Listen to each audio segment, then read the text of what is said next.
Assalamualaikum warahmatullahi wabarakatuh.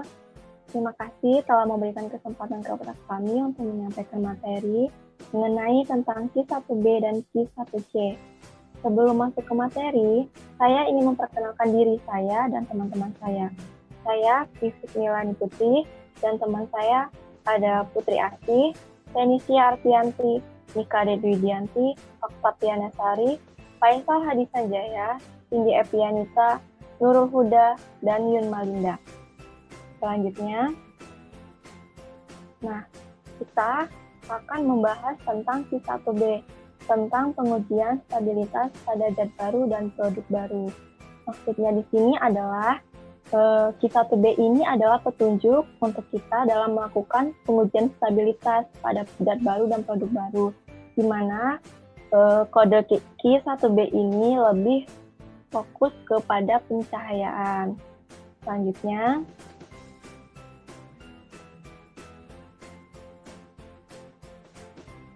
menurut ICH Tripartite Guideline, ia menyatakan bahwa photostability testing harus menjadi bagian integral dalam stress testing. Nah, maksudnya di sini itu adalah menurut ICH, pengujian parameter dalam pencahayaan itu harus dilakukan, di mana pengujian photostabilitas ini sangat penting dalam pengujian persediaan pada produk. Selanjutnya, pada beberapa keadaan studi, photostabilitas perlu diulang jika terdapat perubahan tertentu pada produk seperti formulasi dan pengemasan. Pengujian photostabilitas ini dilakukan pada batch tunggal dari material yang terpilih berdasarkan prosedur seleksi batch pada pedoman induk. Kemudian, pedoman alternatif ini dapat digunakan jika terdapat bukti secara ilmiah dan pembenaran. Nah, maksudnya di sini adalah ketika kita melakukan pengujian stabilitas pada sediaan, itu akan menimbulkan apakah ada perubahan atau tidak. Jika dia mengalami perubahan, maka ada dua kemungkinan yang dapat kita lakukan. Yang pertama, kita melihat dari kemasannya, dan yang kedua, kita melihat dari formulasinya.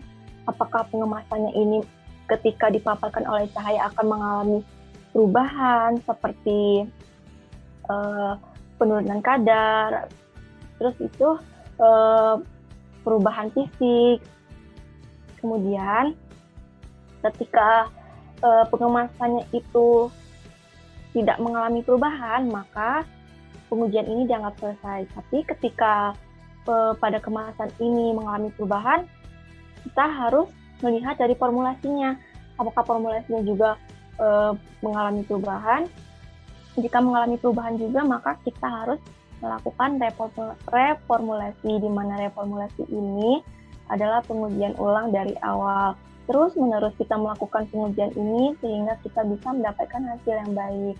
Nah, untuk pengujian stabilitas dengan pencahayaan ini kita lakukan dengan menggunakan satu batch, di mana batch ini adalah sejumlah produk obat yang mempunyai sifat dan mutu yang senyawanya itu dapat dihasilkan dalam satu siklus. Selanjutnya, pendekatan sistematis. Yang pertama ada pengujian pada bahan obat, yang kedua pengujian pada produk obat di luar kemasan primer, dan yang ketiga pengujian pada produk obat di dalam kemasan primer jika diperlukan. Kemudian yang keempat, pengujian pada produk obat di luar kemasan jual atau jika diperlukan. Nah, di sini bisa kita lihat kan pada nomor 3 dan 4 itu ada tulisan jika diperlukan. Maksudnya itu adalah ketika kita melakukan pengujian pada sediaan, yang pertama pengujian pada bahan obat itu berhasil. Kemudian yang ketiga, pengujian pada produk obat di luar kemasan primer itu tidak berhasil. Dia mengalami perubahan, maka kita dapat melakukan pengujian pada produk obat dalam kemasan primer. Nah, di nomor 3 dan 4 itu boleh dilakukan, boleh tidak dilakukan.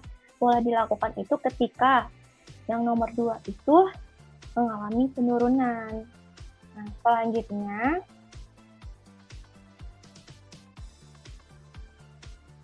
sumber cahaya. Kan di Q1B ini petunjuknya adalah untuk melakukan fotostabilitas menggunakan cahaya. Nah, untuk melakukan pengujian itu, kita harus menggunakan suhu yang tepat agar minimalisir perubahan yang tidak diinginkan. Sumber cahaya itu memiliki dua opsi.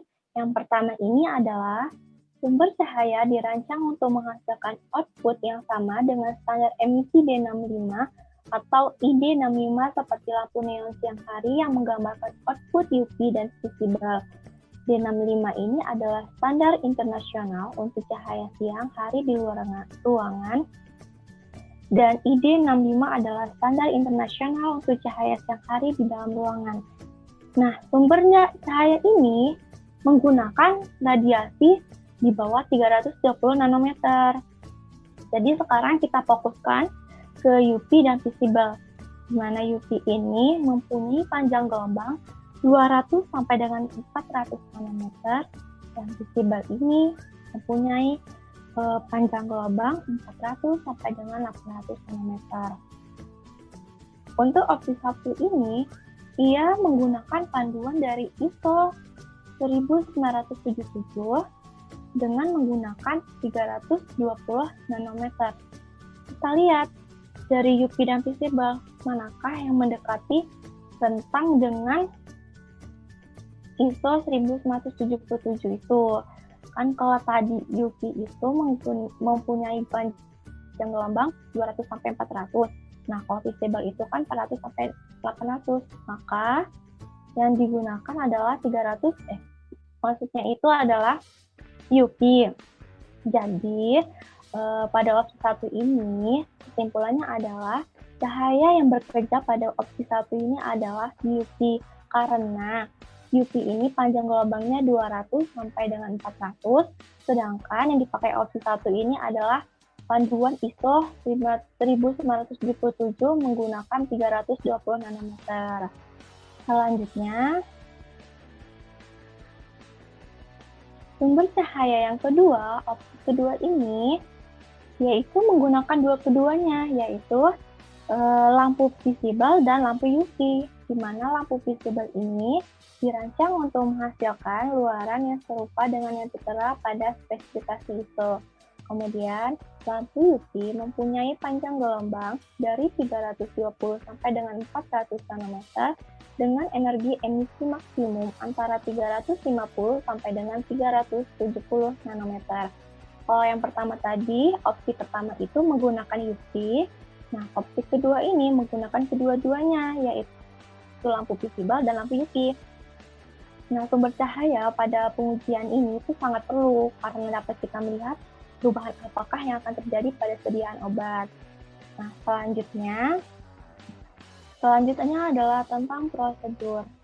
Untuk studi pemastian, sampel itu harus diberi cahaya yang memberikan penerangan keseluruhan tidak kurang dari 1,2 juta lux jam dan energi ultraviolet terintegrasi tidak kurang dari 200 watt jam untuk memungkinkan perbandingan langsung antara zat obat dan produk obat. Nah, tahap ini disebut operating time. Maksudnya operating time itu adalah waktu untuk memaksimalkan penggunaan spektrum dalam mencapai panjang gelombang maksimum. Jadi, prosedur yang dipakai dalam pengujian ini adalah operating time. Kemudian, sampel itu dapat diekspos secara berdampingan dengan sistem aktinometrik kimia yang telah divalidasi untuk memastikan pemaparan cahaya yang ditentukan diperoleh atau durasi waktu yang sesuai kondisi telah dipantau dengan menggunakan radiometer atau meter yang dikalibrasi. Maksudnya di sini adalah sebelum melakukan langkah-langkah prosedur tersebut, itu kita harus melihat parameternya yang harus divalidasi. Nah, validasinya itu adalah validasi metodenya. Nah, jika parameternya itu dalam perhitungan, maka kita harus kalibrasi. Nah, kemudian jika sampel yang dilindungi, misalnya dibungkus aluminium foil, itu digunakan sebagai kontrol negatif untuk mengevaluasi pengaruh perubahan yang disebabkan oleh suhu terhadap total perubahan yang diamati, maka harus ditempatkan di sampel aslinya. Maksudnya itu Misalnya, kita menggunakan pelarut kloroform. Nah, itu kan tidak menggunakan sampelnya. Nah, kita itu menggunakan kontrol negatifnya itu hanya kloroform. Kita lihat apakah ada perubahan atau tidak. Seharusnya tidak ada perubahan. Nah, itu yang dimaksudkan dalam kontrol negatif untuk mengevaluasi pengaruh perubahan yang disebabkan oleh suhu terhadap total perubahan yang diamati. Selanjutnya, nah ini diagram pengambilan keputusan tingkat pengujian fotostabilitas. Sebelumnya pernah saya jelaskan di slide sebelumnya bahwa kalau ketika kita melakukan pengujian terus mengalami perubahan, maka ada dua kemungkinan. Yang pertama adalah kita melihat dari kemasannya. Nah, yang kedua kita bisa melihat dari formulasinya. Nah, kita lihat diagram ini. Yang pertama kita melakukan pengujian. Kemudian ada paparan langsung, kita berikan cahaya terhadap ujian tersebut. Kemudian kita lihat apakah ada perubahan yang dapat diterima. Jika dia ada perubahan, jika dia tidak ada perubahan, maka kita anggap selesai. Tapi ketika ada perubahan, maka kita lihat dari kemasan primernya. Nah, kemudian di kemasan primer itu kita beri ragikan cahaya, apakah ada perubahan. Kalau misalnya ada perubahan, kita lihat pengujian lagi di kemasan jualnya. Tapi ketika tidak ada perubahan, kita anggap selesai. Nah, kemudian ketika kemasan jualnya, kemasan primernya juga mengalami perubahan, maka kita harus melakukan reformulasi atau pengujian ulang. Kita ulang dari awal lagi sampai kita menghasilkan hasil yang baik, yaitu sediaan yang baik tanpa ada perubahan sedikit pun. Nah, materi selanjutnya akan dijelaskan oleh Putri Asih. Baik, saya akan melanjutkan materi yang disampaikan oleh Vivit pada Vivit sebelumnya, yaitu yang kedua tentang zat obat atau zat aktif. Melihat fotostabilitas pada zat obat atau zat aktif itu dapat dilakukan dengan cara dua pengujian. Yang pertama, pengujian penurunan kadar, dan yang kedua yaitu pengujian konfirmasi. Kita akan bahas yang pengujian penurunan kadar terlebih dahulu. Baik, yang pertama itu kita akan membahas tentang penurunan kadar, pengujian penurunan kadar. Tujuan dari pengujian penurunan kadar ini untuk mengevaluasi keseluruhan fotosensitivitas bahan untuk pengembangan metode dan atau pelepasan jalur dari degradasi. Nah, pengujian ini biasanya itu melibatkan zat aktif itu sendiri dengan cara melarutkan atau mensuspensikan secara sederhana untuk memvalidasi prosedur analitiknya. Nah, dalam studi ini, itu si sampel harus dimasukkan ke dalam wadah kimia inert. Nah, wadah kimia inert itu adalah wadah yang tidak bereaksi dengan isinya. Contohnya, itu kayak Erlenmeyer, tabung reaksi. Dalam studi degradasi ini, berbagai kondisi pemaparan dapat digunakan tergantung dalam fotosensitivitas zat obat yang terlibat dan intensitas sumber cahaya yang digunakan. Yang kedua, pengujian konfirmasi. Tujuan dari pengujian konfirmasi itu sendiri adalah untuk menyediakan informasi yang diperlukan untuk penanganan, pengemasan, serta pelabelan. Nah, biasanya hanya satu batch zat obat atau zat aktif yang diperlukan selama tahap pengembangan. Dan kemudian karakteristik fotostabilitas harus dikonfirmasi pada satu batch yang dipilih seperti yang dijelaskan pada pedoman. Nah, jika hasil penelitian konfirmasi tidak jelas, pengujian sampel dilakukan atau ditambah 2 kali batch lagi. Jadi, misal seperti ini. Pada saat kita melakukan pengujian yang pertama, hasilnya itu 10, dan kita melakukan pengujian konfirmasi itu hasilnya 9,8, maka di situ kita anggap selesai karena selisihnya itu berdekatan, tidak jauh berbeda. Yang dimaksud jika hasil penelitian konfirmasi tidak jelas dan pengujian harus tambah 2 batch lagi, itu maksudnya misalkan pengujian pertama itu menghasilkan hasil 10, sementara pada saat pengujian konfirmasi itu menghasilkan 6, maka di situ harus ditambah 2 batch lagi karena memiliki selisih yang sangat jauh. Nah, ketika dia telah ditambah 2 batch lagi, nanti datanya itu yang diambil hanya 3 data yang mendekati, hanya 3 data saja yang mendekati yang diambil. Maka data yang diambil adalah 3 data yang hasilnya itu mendekati. Kurang lebih seperti itu. Selanjutnya, analisis dan penilaian sampel. Analisis sampel. Analisis sampel itu dilihat adanya 2 perubahan. Yang pertama yaitu perubahan secara fisik dan perubahan secara degradasi. Secara fisik itu misalnya seperti penampilan, kejernihan, dan warna pada larutan. Sementara perubahan secara degradasi itu contohnya yaitu kita melihat ada atau tidaknya perubahan pada penurunan kadar yang terjadi pada sampel tersebut. Yang kedua, penilaian hasil. Nah, penilaian hasil ini bertujuan untuk memberikan informasi yang sesuai untuk mengembangkan dan memvalidasi metode untuk menjadi studi konfirmatori. Nah, metode ini juga harus mampu menyelesaikan dan mendeteksi degradan. Jadi, penilaian hasil ini bertujuan untuk memberikan informasi dari hasil pengujian awal sampai ke pengujian konfirmasi. Baiklah, saya akan menyampaikan materi selanjutnya yaitu produk obat. Pendahuluan. Penelitian tentang produk obat harus dilakukan secara berurutan, dimulai dengan menguji produk yang terpapar sepenuhnya dan berlanjut jika diperlukan untuk produk di kemasan langsung dan kemudian di dalam paket pemasaran. Pengujian harus berlanjut sampai hasilnya menunjukkan bahwa produk obat terlindungi dari paparan sinar. Hanya satu batch produk obat yang diuji selama fase pengembangan. Dan kemudian karakteristik fotostabilitas harus dikonfirmasi pada satu batch yang dipilih seperti yang dijelaskan dalam pedoman jika produk tersebut jelas fotostabil atau fotolabil. Untuk beberapa produk yang telah ditunjukkan bahwa paket langsung benar-benar tidak tembus cahaya, seperti tabung aluminium atau kaleng, pengujian biasanya hanya dilakukan pada produk obat yang terpapar langsung. Analisis sampel. Pada akhir periode paparan, sampel harus diperiksa untuk setiap perubahan sifat fisik, seperti penampilan, kejelasan atau warna larutan, disolusi atau disintegrasi, untuk bentuk sediaan seperti kapsul, dan lain-lain, untuk pengujian dan degradasi oleh metode yang divalidasi dengan tepat untuk produk yang mungkin timbul dari proses degradasi fitokimia.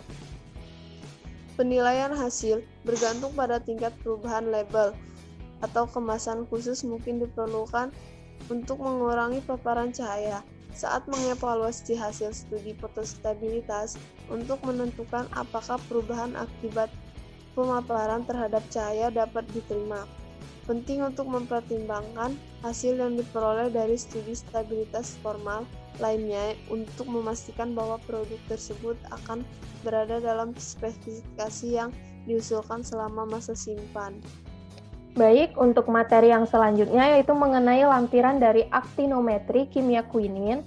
Aktinometri kimia kuinin ini berfungsi untuk memantau paparan lampu fluoresen UV dekat berdasarkan FDA atau Studi National Institute of Standard and Technology untuk sumber cahaya atau sistem aktinometrik lainnya.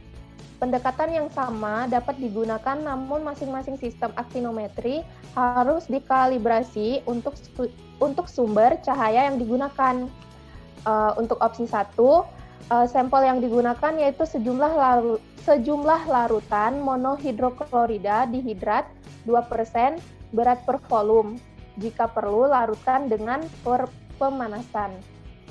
Yang pertama, pembuatan sampel. Masukkan 10 ml larutan ke dalam ampul transparan 20 ml, lalu disegel rapat. Yang kedua, pembuatan kontrol. Masukkan 10 ml larutan ke dalam ampul transparan 20 ml, segel rapat, bungkus aluminium foil untuk melindungi sepenuhnya dari cahaya. Kemudian yang ketiga, paparan sampel dan kontrol ke sumber cahaya selama beberapa jam. Yang keempat, tentukan absorbansi sampel atau AT dan kontrol atau A0 pada 400 nanometer menggunakan panjang jalur 1 cm. Kemudian yang terakhir, hitung perubahan absorbansi dengan rumus perubahan absorbansi sama dengan absorbansi sampel dikurang absorbansi kontrol. Panjang paparan harus cukup untuk memastikan perubahan absorbansi paling sedikit 0,9. Kemudian pada opsi 2, pembuatan sampel dengan isi sel kuarsa 1 cm, kemudian pembuatan kontrol isi sel kuarsa 1 cm dibungkus aluminium foil untuk melindungi sepenuhnya dari cahaya. Kemudian yang ketiga, paparkan sampel dan kontrol ke sumber cahaya selama beberapa jam. Yang keempat, tentukan absorbansi sampel atau AT dan kontrol atau A0 pada 400 nanometer. Yang terakhir, hitung perubahan absorbansi dengan rumus perubahan absorbansi sama dengan AT dikurang A0 merupakan panjang paparan yang harus cukup untuk memastikan perubahan absorbansi paling sedikit 0,5. Kemudian yang selanjutnya itu merupakan bentuk dan dimensi. Dapat dilihat pada gambar di samping, terdapat standar industri Jepang atau JIS dengan nomor R3512 pada tahun 1974 untuk spesifikasi ampul. Pada gambar terlihat jelas pada bagian bawah, diameter bagian bawah ampul itu berdiameter 21,8 kurang lebih 0,40 mm. Kemudian pada batang ampul itu memiliki panjang 80,0 kurang lebih 1,2 mm dan panjang leher dari ampul yaitu 7,0 kurang lebih 0,7 mm. Untuk materi yang selanjutnya akan dijelaskan oleh teman saya, Pipit Melani Putri.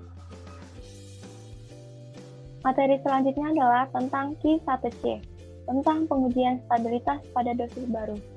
Selanjutnya, uji stabilitas ini meliputi tentang produk obat yang memiliki bahan aktif sama namun memiliki rute pemberian yang berbeda.